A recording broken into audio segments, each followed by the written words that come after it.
네, 여러분, 안녕하십니까?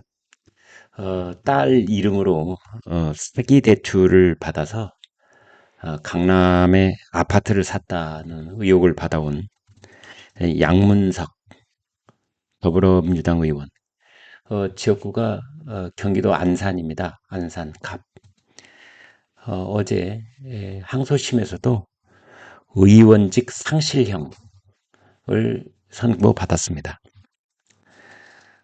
수원고등법원 형사 3부 재판장 김종기 이 2심 재판부는 특정 경제범죄 가중처벌법상 사기, 사문서 위조 및 그 행사, 공직선거법 위반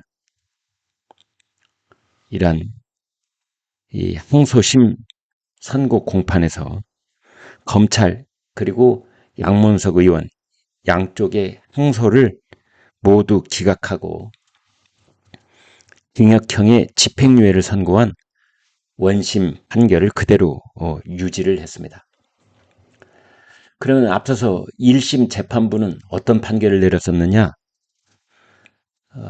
양문석 의원의 사기 혐의에 대해서 징역 1년 6개월에 집행유예 3년을 선고를 했었고, 공직선거법 위반 혐의에 대해서는 당선 무효형에 해당하는 벌금 150만 원을 선고한 바 있습니다. 이번에 그 2심 재판부 수원고등법원 이렇게 말했습니다. 1심과 비교하면 양형 조건에 변화가 없고 판단이 합리적인 범위를 벗어나지 않는다면 항소심에서 존중함이 타당하다. 그러면서 원심 선고형이 모두 무겁거나 가벼워서 부당하다고 볼 수 없고 양형 부당 주장도 받아들일 수 없다라고 판시했습니다.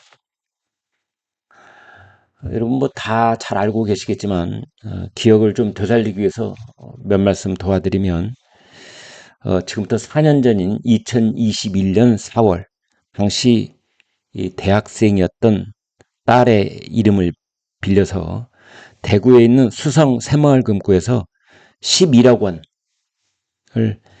딸이 사업을 한다 이러면서 사업자 대출을 받았습니다. 그때부터 뭐 대학생이 무슨 사업을 하냐, 더더군다나 11억 원에 대한 오금을 또 대출을 받는가 뭐 이래서 그때부터 크게 말썽이 됐었는데, 알고 보니 그 돈이 사업을 한 것이 아니라 서울 서초구에 있는 아파트를 사는데 보탰다 이렇게 밝혀진 겁니다.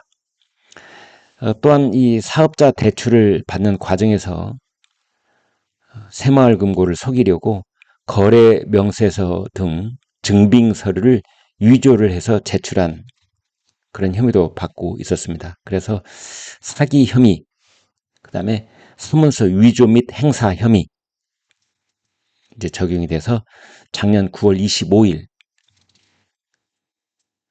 검찰이 그를 기소를 했었습니다. 그런데 작년 3월에 이제 이 일이 먼저 불거졌었는데요. 그때 총선 직전입니다. 그런 사기 대출 의혹이 제기가 되자 양문석 의원은 뭐라고 했었느냐. 새마을금고가 먼저 대출을 제안했고 의도적으로 속인 적이 없다. 새마을금고가 대출금이 제대로 쓰이는지 확인하지도 않았다. 라는 내용의 글을 페이스북에 올렸습니다. 이것은 선거 직전에 이런 글을 올린다는 것은 허위 사실을 유포한 혐의, 공직선거법 위반 이렇게 되는 겁니다.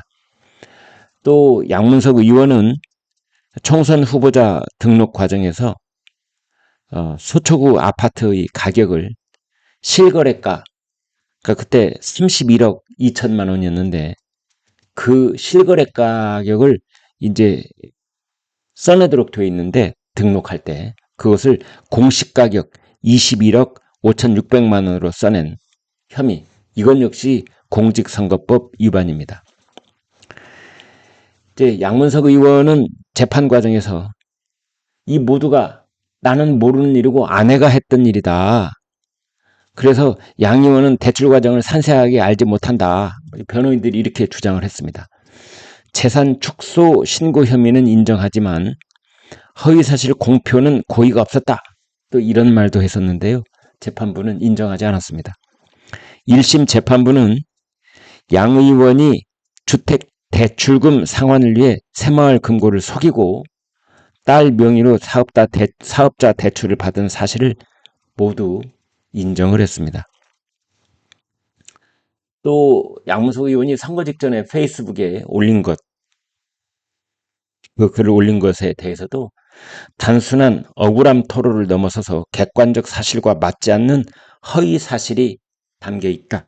이렇게 판시를 했습니다. 또 양문석 의원이 재산을 축소 신고한 혐의에 대해서도 가격 차이가 매우 커서 단순한 부주의로 치부하기 어렵다. 이렇게 말했습니다.